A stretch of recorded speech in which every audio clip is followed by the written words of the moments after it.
এবার আমি এই কাতলা মাছের করব, ধনেপাতা দিয়ে কাতলা মাছের ঝাল।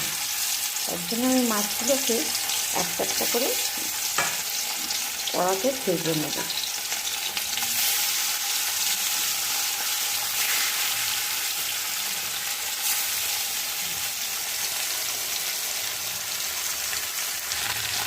মাছ ভাজা হয়ে গেছে। আমি মিক্সিতে আদা, রসুন আর একটা কাঁচা লঙ্কাকে পেস্ট করে নিয়েছি। এইটা এই ঝালে দিয়ে দেব।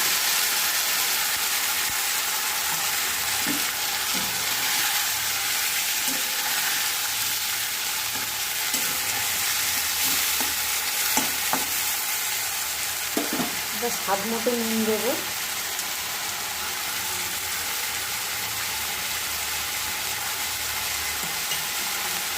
এক চামচ হলুদ গুঁড়ো,